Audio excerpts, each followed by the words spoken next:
자, 어제 윤석열 씨 내란 혐의 공식 재판 시작이 됐습니다. 자, 정치권에서는 대선 국면 이야기가 지금 계속 돌고 있는데요. 관련해서 더불어민주당의 김현정 의원과 얘기 나눠보겠습니다. 안녕하십니까, 의원님? 네, 반갑습니다. 평택시병 김현정입니다. 네, 평택시병의 김현정 의원님. 저희 스튜디오는 처음 오시는 거죠? 예, 지난번엔 전화로 했었는데요. 네. 자, 그 파면 얘기 먼저 해보겠습니다. 네. 파면됐는데 일주일 동안 있다가 결국은 금요일 5시, 오후 5시 그것도 좀 더 지나서 퇴거를 하는 모습 국민들이 봤습니다. 네. 어떻게 보셨습니까, 의원님께서는? 정말 그 뻔뻔스러운 모습에 막 국민들이 거의 경악할 수준 네. 아닙니까? 아니 지금 본인이 헌법을 파괴하고 네. 국민의 신임을 잃어서 파면된 사람인데 마치 무슨 개선 장군처럼 어퍼컷 세레머니를 하질 않나. 그리고 그 하필이면 또 가장 교통 체증이 심한 금요일 오후 5시에 네. 퇴고를 합니까? 그러니까 평생 이제 뭐 검사로 살면서 이렇게 권력을 향유하면서 기본적인 공감대 자체가 없는 사람이었구나 이런 생각이 저절로 듭니다. 아이, 박근혜 전 대통령 일요일 날 저녁에 갔어요. 그러니까 기억나시겠지만 조금의 부끄러움이라도 있다라면 금요일 오전에 가든지 그러면 예. 굳이 저 5시간에 5시라고 해놓고 그 시간도 못 지켜가지고 5시 30분 40분에 나오면서 사람들 그 일대 통제되기도 하고 또 떠나면서 보니까 그 과잠이라 그러죠, 학생들. 네. 그 청년들하고 포옹하는 장면들도 있는데 그거 연출한 거 아니냐 의혹이 있던데 어떻게 보십니까? 그 학생이 그렇게 인터뷰했잖아요. 네. 앞으로 나오라 해서 고맙게 생각했다라고. 네. 청년팔이 하는 거죠. 청년팔이. 실제로 청년들 중에 이런 내란을 잘했다고 생각하는 그런 사람이 많나요? 그러니까 지금 그 윤석열이 네. 하는 의도는 어떻게 보면 망상이죠. 그러니까 본인만의 세계에 갇혀 있는 것 같아요. 그러니까 저렇게 자연스럽게 저런 행동들이 나오는 것은 네. 일부러는 못할 것 같아요. 제가 봤을 때. 일부러는 못 하는데 그죠? 그럼 누가 연출을 해주는 겁니까 저런 거는? 그러니까 연출도 있지만 본인이 생각 자체가 여전히 극우 유튜버들을 영향을 받은 건지 또는 본인이 자기 안에 자기가 왜 그런 거 있잖아요. 자기 참여 건다 그러잖아요. 네. 그러니까 난 잘못한 거 없어.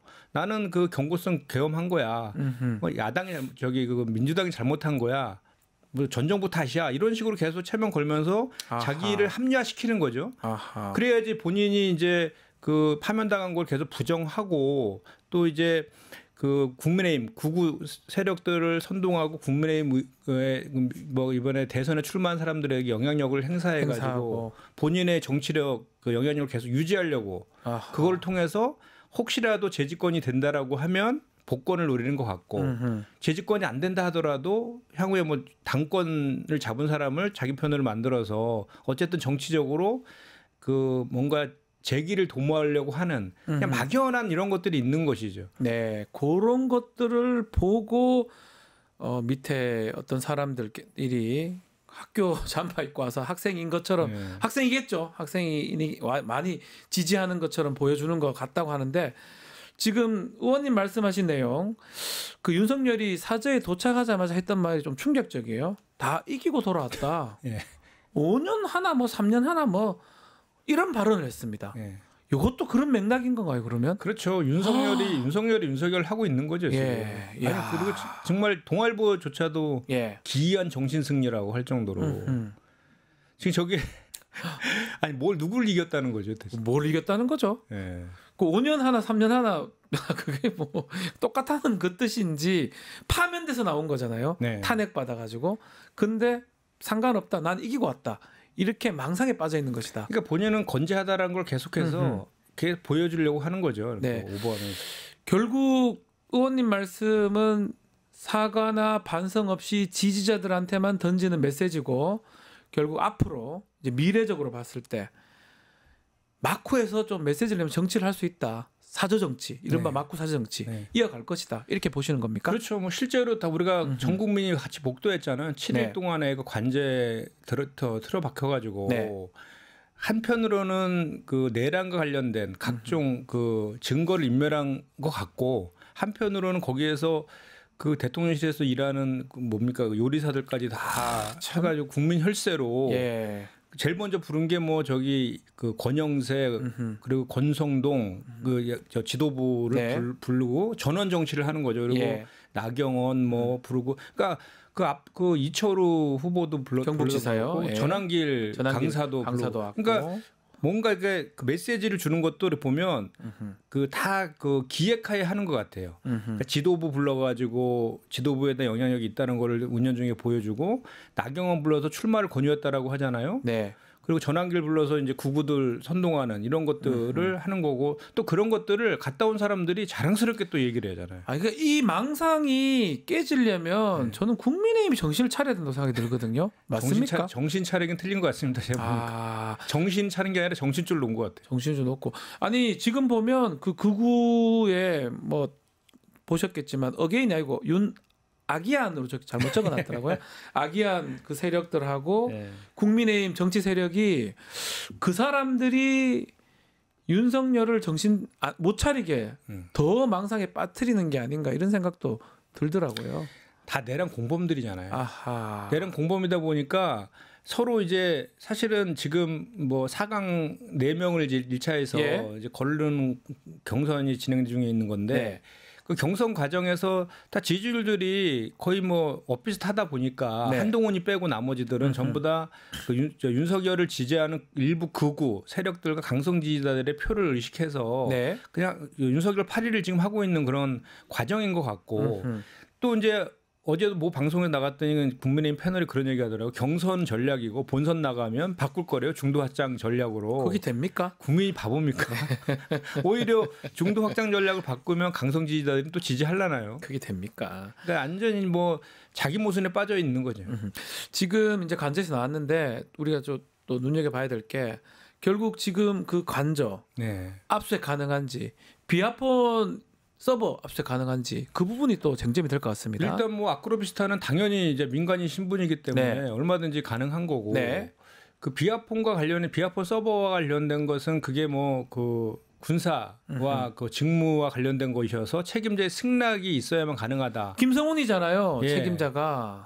지금은 그렇죠. 그 형사법 뭐 110조 111조 근거를 들어서 그때 이제 번번이 무산시킨 것인데 그렇죠. 이제는 윤석열도 파면되었고 지금 그 비아폰 안에 그 서버에 그 들어있는 그 자료들이 12.3 비상계엄에 정말 전모를 밝힐 수 있는 중요한 자료들이거든요. 그렇게 보이는데 저거를 확보를 해야 될 것 같은데 언제쯤 확보가 될까요? 해야죠. 이제 해야 되는데 해야 되는데 과거에 또 뭐 박근혜 때도 박근혜가 파면된 이후에도 뭐 대통령실에서 거부했다라고 그런 걸 또 근거를 들면서 또 뭐 거부하려고 한다 뭐 이런 얘기들이 들리더라고요. 서버 확보도 또 아직 내란이 이렇게 다 마무리가 안 된 것 같습니다. 내란은 계속 진행 중인 것 같고 김상훈 이광호 본부장부터 김성훈 그 차장부터 빨리 구속시켜야 돼요. 그러니까 그런 것들이 좀 남아 있는 거 아닌가. 그러니까 윤석열만 파면돼서 그 자리에 내려왔을 뿐이지 많은 것들이 그대로 남아 있는 거 아닌가. 이렇게 인식이 좀 되는데 국민들도 아마 그렇게 생각하고 있는 것 같고요. 자, 윤석열 어제 내란 혐의 공판 첫 재판 정식 재판 열렸는데 본인이 그 직원들 가는 지하 주차장으로 가버렸어요. 그러니까 집 그 아크로스트 바로 앞이고 밖에는 막 돌아다니는 거는 포착이 많이 됐거든요. 상가에는 뭐 이렇게 편안하게 돌아다니고 그런데 법정 들어올 때는 뭐 경호 문제가 된다고 해가지고 지하 직원들 가는 데로 가고 촬영도 안 되고 이거 어떻게 봐야 됩니까? 그러니까 참 부끄러움은 국민 몫이다라고. 그러니까요. 선택적 부끄러움에 선택적 정의, 뭐 선택적 주장들이 난무하고 있는 것 같아요. 뭐 지금 사실 그 윤석열이 아니더라도 형사 피고인을 갖다가 그렇게 비공개로 출석한 적이 있습니까? 저는 박근혜, 이명박 전 대통령도 그러지 않았던 것 같은데요. 그러니까 형사제 피고인에 대해서 뭐 전직 대통령을 떠나서 그 비공개로 이렇게 출석하는 건 전 처음 봤고요. 전직 대통령과 비교해 보더라도 전직 대통령 뭐 그 전두환, 노태우, 뭐 이명박, 박근혜 다 나왔어요. 전부 다 공개했죠. 그거는 국민의 알 권리랑 공공의 이익을 위해서 재판부가 이렇게 이제 한 것인데 윤석열 앞에만 서면 그 법치라는 것이 그 상식이라는 것이 멈춰 쓴다는 거죠. 저는 이번 그 보면서 단순히 이게 뭐 그 출석과 촬영을 비공개를 했다 이거를 떠나서 이 재판부가 지기현 판사 재판부잖아요. 맞아요. 그 구속 취소시켜준. 그리고 또 심무정 검찰 아닙니까? 즉시항고 포기한. 거기다가 피고인은 윤석열이에요. 밀실 재판 지금 하겠다는 거 아닙니까? 그럼 거기에서 정말 국민들이 그 재판 결과에 대해서 신뢰를 가질 수 있느냐에 대한 근본적인 물음까지 던지지가 않을 수가 없어요. 그러니까요. 지금 아크로비스타하고 서울중앙지방법원 걸어서 5분입니다. 그렇죠. 5분도 안 걸려요. 뛰어가면 금방 갈 수, 바로 옆이거든요.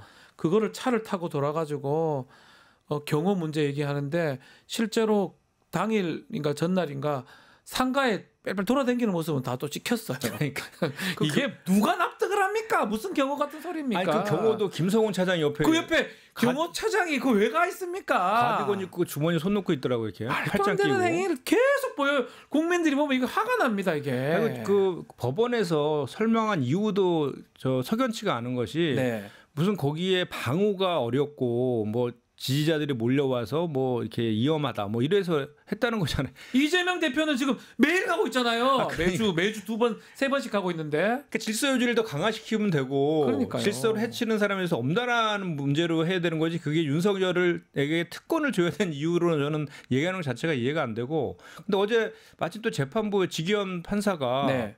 이게 11일 날 언론에서 촬영을 허가해달라고 신청을 했는데 14일이었잖아요. 네. 그 중간에 뭐 피고인한테 이거 동의하느냐라고 물어보는 절차 이런 걸 밟아야 되는데 시간이 없어서 뭐 그 불허했다 이렇게 얘기를 하더라고요. 그래서 다시 신청하면 뭐 재고해 보겠다. 이제는 그럼 받아줘야 돼요. 저거 뭐 왜 비공개할 이유가 없. 정말 궁색한 얘기고 그래도 국민들의 그 비판의 목소리는 그래도 그나마 듣고 있다라고 긍정적으로라도 좀 보고 싶습니다. 네. 어제 첫 공판에 윤석열 자신의 혐의를 모두 부인을 했고요. 그리고 본인이 말을 되게 많이 했는데 그 검찰은 이제 PPT 해가지고 보여줬다고 합니다. 내란으로 이 몇 시간짜리 행위를 구성하는 게 자기가 검찰도 했는데 법리에 맞지 않다 이렇게 직접 반박을 했다고 합니다. 아니 뭐 이미 헌재에서 얘기했잖아요. 네. 그 비상 계엄이 짧은 그 몇 시간 만에 해제되었더라도 이미 이원적인 네. 계엄 행위는 이미 그 저질러진 거다. 네네. 이미 다 얘기한 거잖아요. 그리고 지금 그 윤석열이는 일관되게 그 자기 파면된 거에 대해서도 지금 인정하지 않고 있고 그 모든 그러니까 헌재에서 5가지 소추 사유에 대해서 다 사실관계라든지 법리적으로 다 인정을 했음에도 불구하고 계속해서 모든 걸 부정하고 있잖아요. 네. 저희가 처음에는 윤석열한테 그래도 파면까지 됐으니까 진심 어린 반성과 사과 이런 거 좀 필요한 거 아니냐라는 지적들을 했었는데 정말 이제 허튼 꿈이 된 것 같습니다. 그러니까 이것도 지금 스스로 망상에 빠져서 재판받으러 간 거라고 이렇게 보시는 겁니까?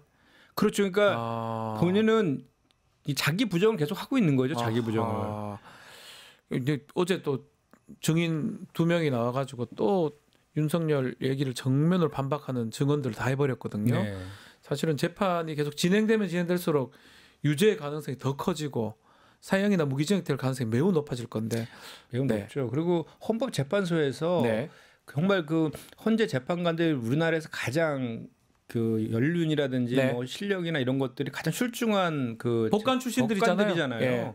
거기에서 8대 0으로 만장일치로 파면을 한 그 내란 행위에 대해서 그 지기현 재판부가 그거를 뭐 이렇게 뒤집을 수는 없는 것이죠. 달리 판단하기는 어려울 것이다. 불가능하시죠. 네. 자, 국회 대정부 질문 얘기 드려보겠습니다. 한덕수 선생 불참은 어떻게 봐야 됩니까? 왜 안 나와요? 뭐 말로는 그 대통령이 파면돼서 권한대행이 대정부 질문에 나간 사례가 없다. 맞아요? 이거를 뭐 실제로 뭐 고급 팩트인 것 같아요. 그런데 어쨌든 우리 헌법 98조가에는 국무총리나 국무위원은 그 국회에서 요청했을 때 반드시 출석해야 한다. 의무가 있습니다. 이렇게 되어 있습니다. 그런데 저는 여기서 한덕수 그 대행 측에서 하는 얘기 보면 정말 코미디 같은 얘기가 논리 같아요. 아니 그런 전례가 없었다? 전례 없는 짓을 누가 지금 다 하고 있습니까? 이 월권적이고 이원적으로 그 권한도 없으면서 대통령 헌법재판관 2명을 임명하고 그리고 헌법상의 의무인 마은혁 재판관 임명하지도 않고 특검 추천을 하지 않고 전부 그 전례 없는 일을 하는 도맡아 하고 있는 거. 거기다가 지금 대선 출마까지 지금 그 생각하고 있는 이런 대행이 세상에 그게 전례가 없죠. 출마를 할까요? 어떻게 보십니까? 저는 그 출마 출마할 것 같아요. 아, 다들 그렇게 보시더라고요. 제가 봤을 때는 그 타의에 의해서 또는 네. 환경이나 이런 것들은 전부 다 출마 각인데 한 가지 변수가 있다면 변수가 뭡니까? 1% 정도는 본인이 난 도저히 못하겠다. 약간 공무원 오래 하다 보니까 그런 어떤 용기나 배짱 이 부분 말씀하시는 거죠? 그렇죠. 그러니까 본인도 판단할 거 아니에요. 내가 이거 나갔을 때 어떻게 될 것인지. 되겠냐 안 되겠냐. 승산 여부도 따질 거고 내가 이거 했다가 정말 나 골로 가는 거 아니야? 뭐 이런 큰일 나는 거 아니냐. 이런 것 때문에 막판에 뭐 반기문 전 총장처럼 막판에 이렇게 접을 가능성 빼고는 지금 완전히 뭐 윤석열 그 김건희 측근에서 기획한 거라고 하고 뭐 지금 그 친윤 의원들이 감독이고 주연이 한덕수다 이런 얘기 공교에 나오고 있는 상황 아닙니까? 그 지금 이 상황에서 거부권 행사했던 거 있잖아요. 8개 그 법안들 네네. 재표결이 이루어지는데 이거는 국민의힘에서 이탈표가 좀 나올까요? 아니면 그냥 다 없어질까요? 8개 법안인데 그중에 내란 특검법, 명태균 특검법이 들어가 있거든요. 그렇죠. 근데 저는 이제 지금 조심스럽게 그 명태균 특검법하고 내란 특검법이 8표만 이탈하면 되잖아요. 다 8개만 이탈하면 돼요. 가능성이 좀 있어 보여요. 어떤 의미? 한동훈 쪽 분들 말씀하시는 그렇죠, 겁니까? 그러니까 왜냐하면 저기 지금 보면 그 경선하는 과정들 보면 국가나 국민은 안중에도 없잖아요. 오로지 내가 나한테 유리하냐 불리하냐만 갖고만 접근하는 분들이기 때문에 명태균 게이트랑 어제도 뉴스타파에서 또 하나 터뜨렸잖아요. 그 홍준표에 대해서. 그러면 지금 그 4강 안에 들어야 되는데 김문수 그리고 홍준표 그리고 이제 한동훈 그리고 나경원 또는 뭐 안철수 이 정도로 가는 것 같은데 저기에서 명태균 특검법 통과되면 일단 홍준표는 거기서 빠질 가능성이 높잖아요. 그리고 내란 특검법에 대해서도 뭐 김문수라든지 또는 저기 한동훈은 또 자유로울 수 있으니까 그 세력들이 그 통과시켜줄 가능성도 근데 높아 보이진 않지만 그럴 가능성이 꽤 있어. 예전보다는 좀 낫다. 가능성이 있는 것 같아요. 그 지금 이거 말고도 지금 최상목 경제부총리 법사위에서 탄핵 청문회 열린다고 하고요. 또 그리고 한덕수를 또 재탄핵하냐. 저 사람이 나가서 출마하려면 또 그만둬야 되는데 이게 여러 가지 변수들이 좀 있는 것 같거든요. 이런 것들이 좀 어떻게 됩니까? 또 국민의힘이 민주당 입장에서는 한덕수를 또 탄핵해주면 나가서 또 사퇴해가지고 출마할 가능성이 있는 거고 또 가만 놔둬야 되는지 이런 또 계산이 또 있을 것 같아요. 막 음모론 같은 게 펼치고 있는 것 같은데 일단 최상목 저 부총리 같은 경우에는 이제 내일이죠. 내일 16일입니다. 법사위에서 탄핵 청문회가 열리는데 그 뭐 마은혁 재판관 지난번에 유명하지 않은 뭐 등등해서 이제 하는 것인데 이번에 이제 그 원래 그 기재위가 소관 저기잖아요. 그 기재부 장관이니까 기재위에 있는 김영환 의원을 이번에 그 투입을 했어요. 그 당시 기재부 장관 하면서 일어났던 개헌과 연관된 각종 의혹들을 제기한 의원이거든요. 그래서 보강을 좀 해서 한번 좀 지켜볼 필요가 있을 것 같고 한덕수 대행이 이제 그런 얘기 있지 않습니까? 뭐 우리 민주당의 탄핵을 유도해서 탄핵을 소추하면은 탄핵을 약간 음모론이긴 한데 탄핵 걸리면 사퇴해가지고 뭐 출마 명분으로 삼는다. 그래서 뭐 일단 양수겹장으로 뭐 그래서 그 이완규죠 이완규 법제처장이라든지 또 뭐 한 판사를 그 헌법재판관 임명하면 그 구구의 그런 편에서는 재판관도 임명할 수 있고 안 되면은 뭐 이렇게 자기의 그 출마의 명분을 만들 수 있는 양수겹장의 카드다 뭐 이런 얘기도 있는데 저는 그것도 그 본인의 헛된 꿈인 것 같아요. 저는 일단은 지금 그 가처분 신청 냈지 않습니까? 그렇죠. 그 재판관 임명에 대해서 거기 인용될 가능성이 높아 보여요. 그것도 한 질문 한번 드려볼게요. 지금 사실은 마은혁 재판관이 주심으로 지정이 됐더라고요. 뭐 공교로운 건지는 뭐 모르겠지만 어쨌든 간에 주심이 지정이 됐다라는 것도 문형배 이미선 재판관이 이번 주 금요일 18일 날 퇴임을 합니다. 그럼 날짜는 지금 얼마 안 남았어요. 15, 16, 17. 그러니까 3일 남았거든요. 요 3일 안에 결론이 날 수 있습니까? 그 가처분? 할 것 같아요. 그러니까 왜냐하면 지난번 이진숙 방통위원장도 4일 만에 결정을 내렸거든요. 지금도 4일 이제 지났기 때문에 충분히 할 수 있을 것 같고 그리고 분명하게 지난번 한덕수 대행의 탄핵 심판 사건에서 그 헌재에서 뭐라 그랬냐면 대통령의 권한은 권한 대행 행사할 때는 예비적 보충적으로만 해야 되고 대통령의 권한을 행사할 수 없다. 이렇게 그 한덕수 판결문에 써 있거든요. 그대로 나와 있죠. 그럼 그거 명백하게 입에 된 거잖아요. 거기다가 또 그 헌법재판관들이 정말 자존심으로 사는 그 명예와 자존심으로 사는 분들인데 그 이완규 법제처장을 네. 헌법재판관으로 임명하는 게 동의가 되겠습니까? 같이 옆에 있어야 되는데 그 요거는 또 6인의 찬성이 필요하지 않습니다. 5인의 찬성만 있습니다. 과반수면 되거든요. 네네네. 그럼 그렇다면 뭐 마은혁, 문영배, 이미선, 네. 뭐 정계선, 정정미, 네. 뭐 대충 따져봐도 5인은 넘어갈 것 같다는 생각도 드네요. 그게 사실 사법 정의 아니겠습니까? 네. 저는 그렇게 이번에 헌재에서 뭐 정치적 사법기관이라고 하니까 예. 그렇게 할 것이라고 기대는 하는데 어쨌든 그 가처분과 관계없이 그 한덕수 대행에 대한 재탄핵과 관련해서는 네. 지난번에 이제 더민주 초선 의원들이 성명서를 통해서 재탄핵하자라고 예. 발표도 한 바가 있는데 가처분과 상관없이 계속 이런 식으로 이원적이고 월권적인 것을 한다라고 하면 사실 한덕수 대행이 대선에 출마하면 내란 정권의 연장이라는 그 프레임에서 빠져나올 수가 없잖아요. 네. 뭐 우리 그 민주당 입장에서 뭐 나쁜 그 프레임은 아니거든요. 그리고 3년 동안 경제 외교 다 망친 또 무능력함도 다 보여요. 그 한덕수가 경쟁력이 있나요? 저는 그게 제일 의문스러워요. 뭔데요? 그러니까 아니, 뭐가 그 대단한 사람이라고? 차라리 그냥 정면 승부 정면 승부라기보다 정면 돌파해서 재탄핵하는 것도 저는 뭐 방법 중에 하나다. 근데 그 의원님 개인 생각이신 거죠? 저희 더민초의 생각이죠. 예. 아니, 저는 그게 또 초대를 하고 한다는데 뭐 엄청난 사람이 아니고 신문 보던 사람, 내란할 때 그 고개 숙이고 사과했던 사람, 그리고 지금 이완규나 임명하는 사람, 이런 사람을 이게 한다고 해가지고 무슨 경쟁력이 생길까 의문스럽거든요. 그리고 얼마나 공직자로서 평생을 공직자로 뭐 안 해본 게 없다라고 그렇게 그 커리어가 화려하다 막 그러잖아요. 근데 정말 공직자로서 일말에 그런 뭐 공명심이라든지 책임감은 정말 눈 씻고 찾아봐도 없는 것 같아요. 아니 입장을 발표해야죠. 입장을 밝혀야 될 거 아닙니까? 그래야지 지금 현재 본인이 대선 관리하고 있는 거 아니에요.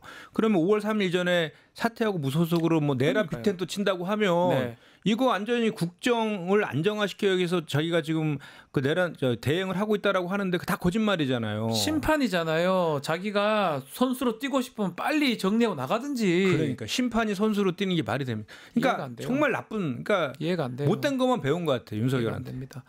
진짜 이해가 안 되고 또 국민의힘이 그렇게 한다는 것도 그래놓고 무소속 출마해놓고 경선한 사람을 붙인다. 이런 거면 그 경선에 출마하는 사람들 뭐가 되는 겁니까? 지금 다 빠졌죠 지금. 부전승 한 명 올려놓고 지금 붙입니까? 지금 벌써 후보들이 벌써 지금 뭐 난리더라고요. 장난칩니까 싶은 생각이 드는데 자 민주당 얘기도 조금 하고 마무리를 지어야 될 것 같아서요. 민주당은 지금 50대 50 당원 투표 50 여론조사 50 김두관 전 의원은 안 하겠다. 불참 선언했습니다. 또 김동연 지사는 조금 안 맞지만 이건 수용하겠다. 이 부분 좀 짚어주시죠. 이게요. 원래 항상 경선이 있을 때면 특별당규를 제정합니다. 대선 때. 그러면 특별당규를 제정하면은 모든 후보들이 사실 다 만족하지는 않아요. 이번에 뭐 이재명 대표 후보 측에서는 뭐 만족한 거 아닙니다. 그리고 이 특별당규 제정하기 전에 당원 토론회 열었었는데 당원들은 5대5 하지 마라. 당원 지금 그 114만, 120만 당원 주권 시대를 선언했는데 당원의 50% 비율을 더 올려달라 이런 요구들도 많이 있었어요. 그럼에도 불구하고 지금 현실적인 시간적인 제약 때문에 부득이하게 50대 50으로 하되 여론조사 50을 넣은 거잖아요. 50%도 우리가 지금 이번에 투표권이 있는 권리당원 숫자가 114만 명 정도 되는데 가장 근접하게 최대치가 100만 명이더라고요. 안심번호를 표본을 추출할 수 있는 게 100만 명의 비용은 좀 많이 들더라도 그 100만 명의 그 표본을 추출해 갖고 여론조사를 하겠다 이렇게까지 이제 결정을 내릴 수밖에 없는 그런 상황이었는데 그거에 대해서 어제 이제 당무위 중앙이 통해 가지고 96% 이상 찬성으로 통과가 됐어요. 당원 투표를 통해서. 됐네요. 그거에 대해서. 근데 그거에 대해서 예를 들어서 김두관 후보가 이제 뭐 김대중 노무현 정치를 팔지 마라 이런 식으로 막 표현했던데 그거는 정말 오히려 그 DJ랑 그 노무현 정신을 훼손하는 발언이라고 저는 생각을 합니다. 그러니까 뭐 김경수 지사 오히려 그 노무현의 적자라고 하는 김경수 후보는 수용했잖아요. 그런 얘기 안 했죠. 그러니까 룰은 뭡니까 특별당구 그 준비라든지 선관이라든지 이런 쪽에서 정하는 거지 후보들이 선수가 정하는 건 아니잖아요. 저 궁금한 게 우리 의원님은 당원들이 무섭습니까? 당원들이 당연히 무섭죠. 무서운데 당원들을 빼고 하고 싶어요? 당연히 넣어요. 당원한테 사랑을 받으면 되는 거 아닙니까? 사실은 제가 그거 질문을 드리고 싶어요. 그 진보 정당 같은 경우는요. 네. 당원 100%를 합니다. 그렇게 하죠. 예, 당원에 대한 존중이죠. 왜냐하면 정당 민주주의와 대의제 하에서는 그 정당의 주인은 당원일 수밖에 없는 거잖아요. 당연한 거 아닙니까? 당원한테 잘 보이고 당원한테 표를 받아야 되지. 어디 딴 데 가서 자꾸 받으려고 그래요. 그 이해가 안 돼서. 그리고 하다못해 국민 참여 경선이 아니라 국민 경선으로 하면 됩니까? 그러니까요. 그러니까 저는 그냥 오히려 그 SNS를 보니까 뭐 오픈 프라이머리를 안 한 거에 대한 비판 이런 것들도 글을 많이 써놓으셨던데 오픈 프라이머리는 사실 조국 혁신단에서 제안했다가 그렇죠. 모든 정당의 후보들을 다 때려놓고 원샷 경선하자는 거잖아요. 네. 선거법의 문제도 있고 현실적으로 불가능해서 이미 다 폐기된. 아니 그렇게 하면 그게 본선이 지금 뭐하라 그런 거 그렇게 합니까? 아니 뭐 지금 뭐 법하고 상관없으면 모르겠지만 문제가 많이 될 여지가 커 보이잖아요. 맞습니다. 어쨌든 자꾸 저는 한편으로는 보면 민주당의 일부 분들이 당원을 무서워하고 당원을 싫어하고 자기네 당원을 뭐 개딸이 그렇게 표현하고 그러면 됩니까 그러가? 그렇게 했던 우리 민주당 정치인분들 중에 이해가 안 돼요. 잘된 분들이 없잖아요. 아니 그 이해가 안 돼요. 그리고 그럼 한 100만 명이 개딸입니까? 한 400만 명이 개딸이면 뭔 개딸이 누군데요? 그런 것도 좀 이해가 안 되고 뭐 국민의힘에서야 그 정치인들이 그 어떤 비판에서 프레임 만들기 위해서 뭐 개딸 얘기를 한다고 하지만 그 안에 있는 사람들이 그런 얘기 한다는 게 그럼 잘 보여가지고 그 당 분들한테 지지를 받아야 우리 의원님도 당원들이 선택해 준 거 아닙니까? 그렇죠. 예. 저희 총선 때 저도 할 때 당원 50% 그러니까요. 여론조사 50%로 했거든요. 그래서 경선 통과하시고. 네. 그리고 국민의힘의 그 경선률도 똑같습니다. 똑같고 그 역선택 방지 조항 이런 거 두는 것도 사실 그런 맥락 아닙니까? 당원들의 의사를 존중해야 된다라는 차원에서 하는 것인데 이제는 뭐 그런 논란들보다는 우리가 지금 헌법 파괴 세력들을 재집권을 저지하기 위해서 야5당이 원탁계획까지 만들어서 하는 판에 그러니까요. 같은 당 안에서는 이제는 그 대의에 같이 그 대의의 그 배에 같이 생선해서 같이 가는 모습이 저는 필요한 그런 시점이 아니라 생각합니다. 알겠습니다. 자, 오늘 얘기는 여기까지 하겠습니다. 더불어민주당의 김현정 의원과 말씀 나눴습니다. 오늘 말씀 감사합니다. 네, 고맙습니다. 유튜브 구독하고 실시간 채팅과 댓글을 남기시면 매일매일 7천 TTCO를 드립니다. 참여 방법은 통통물 어플을 다운로드하고 회원가입과 로그인을 해주세요. 마이페이지에서 나의 회원 고유 번호를 복사해주세요. 유튜브 구독 후 실시간 채팅이나 댓글창에 고유 번호를 한 번만 입력하면 준비 끝! 지금 유튜브 채팅과 댓글 쓰기 참여하고 실천 TTCO 받아가세요.